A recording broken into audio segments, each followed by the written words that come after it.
आवेशित चालक पर विद्युत क्षेत्र अविलंबित क्यों होता है? जैसे कोई भी मेटल है या फिर सरफेस है, तो उस पर जब भी हम स्टैटिक पे है, उस पर चार्ज है, तो उस पर इलेक्ट्रिक फील्ड हमेशा उस सरफेस के परपेंडिकुलर होता है। सरफेस चाहे जैसा हो, गोलाकार, लंबाकार, टेढ़ा मेढ़ा, चाहे जैसा हो, हमेशा उसके परपेंडिकुलर होगा। उसके अगर कोई भी सरफेस है उस पर हम चार्ज दे रहे हैं तो हमेशा परपेंडिकुलर होगा। देखो मैं इसमें बता रहा हूँ कि जब कोई इलेक्ट्रिक फील्ड इस तरह से होती है तो उसमें जब इलेक्ट्रॉन होता है उस पर एक फोर्स लगता है, इलेक्ट्रिक फील्ड के अपोजिट दिशा में एक बल लगता है जो क्यू ई होता है या फिर equal to Q E force लगता है। देखो मैं ना तुम्हें ये परपेंडिकुलर होता है क्यों होता है, मैं पूरी कहानी बताना चाहता हूँ कि क्यों होता है। आई थिंक होता नहीं, क्यों होता है। देखो मैं एक मेटल लिया हूँ, इस पर मैंने चार्ज मान लेते हैं दे दिया है, जो स्टैटिक चार्ज है, मतलब करंट फ्लो नहीं कर रहा है, बस चार्ज दिया है मैंने।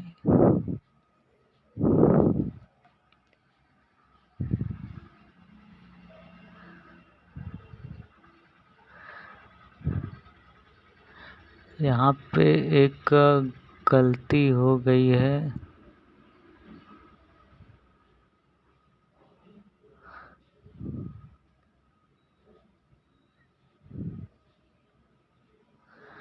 देखो यार, यहाँ पे मैंने गड़बड़ कर दिया है कि ये जो मैंने इलेक्ट्रॉन लिख दिया है, इलेक्ट्रॉन के अंदर की तरफ इलेक्ट्रिक फील्ड होता है, जबकि मैंने बाहर की तरफ दिखा दिया है कि ये प्लस है,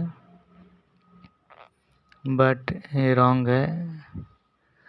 इसमें इलेक्ट्रॉन प्लस होने पर इलेक्ट्रिक फील्ड बाहर की तरफ होता है, माइनस होने पर अंदर की तरफ आता है। तो ऐसा समझो कि इलेक्ट्रॉन में मैंने प्लस बनाया है, ठीक। ये मान लो कि ये प्लस बनाया है, जिससे हमारा इलेक्ट्रिक फील्ड बाहर जा रहा है, जो सरफेस के परपेंडिकुलर है।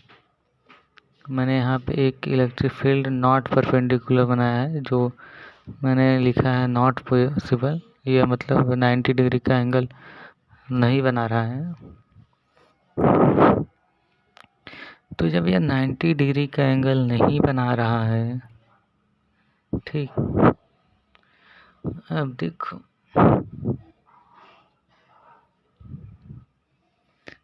देखो यहाँ पे गलती मैंने कर दी है कि इलेक्ट्रॉन लिखा है माइनस वहाँ पे, जबकि प्लस होना चाहिए, क्योंकि इलेक्ट्रिक फील्ड प्लस से दूर की तरफ और माइनस की तरफ आती है, ठीक। मैंने ध्यान नहीं दे पाया, इसके लिए सॉरी। अब देखो मैंने बनाया है, ठीक। अब देखो मैं करता क्या हूँ कि इस पे मैं बैटरी से कनेक्ट करके इसमें करंट फ्लो करने का प्रयास करता हूँ। जब मैं करंट फ्लो कराता हूँ तो जब करंट फ्लो कराएंगे तो इसमें एक वो जनरेट होगा, इलेक्ट्रिक फील्ड। मेटल के अंदर एक इलेक्ट्रिक फील्ड जनरेट होगा, इलेक्ट्रिक फील्ड जनरेट होगा, इलेक्ट्रिक फील्ड जनरेट होगा, इलेक्ट्रिक फील्ड जनरेट होगा। अब मैंने जो दिखाया है कि जब इलेक्ट्रिक फील्ड होता है उस पर एक अपोजिट डायरेक्शन में इलेक्ट्रॉन पर फोर्स लगता है, ठीक। अपोजिट डायरेक्शन में इलेक्ट्रॉन पर फोर्स लगता है। ये देखो स्टैटिक की वजह से परपेंडिकुलर इलेक्ट्रिक फील्ड ई हो गया, और वायर की बैटरी की वजह से इलेक्ट्रिक फील्ड हो गया। बैटरी की वजह से इलेक्ट्रिक फील्ड जो है वह चालक के समांतर है, तो अब जब समांतर रहता है तभी फोर्स लगता है इलेक्ट्रॉन पे।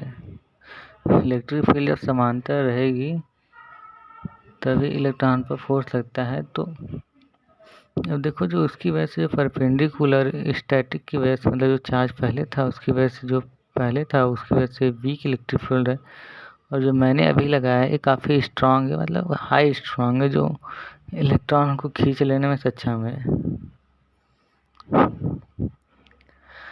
तो मैंने स्ट्रांग है जो इलेक्ट्रॉन को खींच लेगा ठीक, खींच लेगा तो इलेक्ट्रॉन गति कर जाएगा। तो हम कह सकते हैं कि जब जब स्टैटिक्स में है मतलब कि गति नहीं कर रहा है, तो गति ना करने के लिए सिर्फ उसे परपेंडिकुलर ही होना पड़ेगा। आई थिंक आप लोग समझ रहे हो कि जब इलेक्ट्रॉन, जब हम मेटल के ऊपर चार्ज है, जिसमें जब मेटल के ऊपर चार्ज है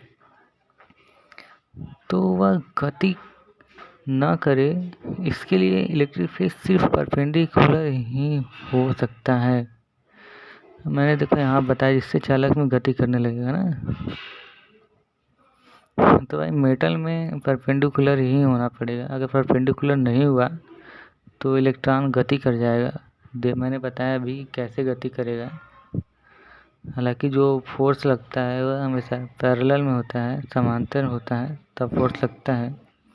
परपेंडिकुलर पे यानी कि लंबवत होने पर नहीं लगता।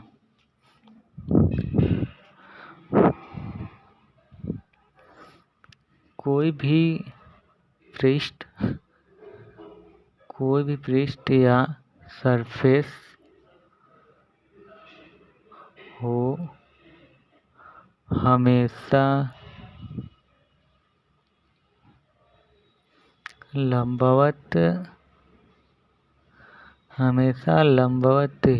ही होगा इलेक्ट्रिक फील्ड।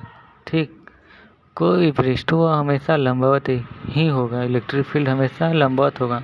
अगर लंबवत नहीं हुआ तो इलेक्ट्रॉन गति कर जाएगा, जबकि पॉसिबल नहीं है भाई। जब करंट फ्लो ही नहीं करेगा गति कैसे होगा? गति तब करेगा जब उसके पैरेलल में इलेक्ट्रिक फील्ड बनेगी। और पैरेलल में इलेक्ट्रिक फील्ड कब बनेगी? जब हम बैटरी से कनेक्ट करा के ये तब।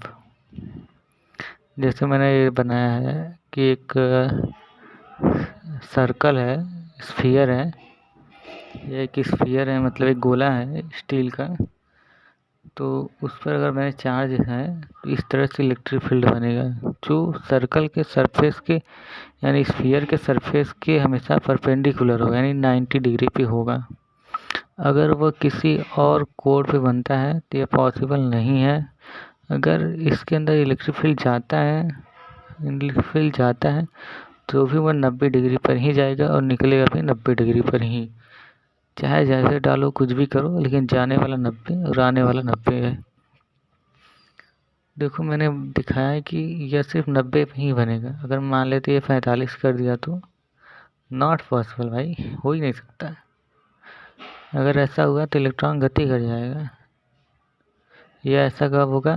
जब हम इसके अंदर धारा यानी कोई एक दूसरा इलेक्ट्रिक फील्ड बनाएंगे, यानी कि कोई बैटरी लगा के कनेक्ट करेंगे, तब ऐसा पॉसिबल है।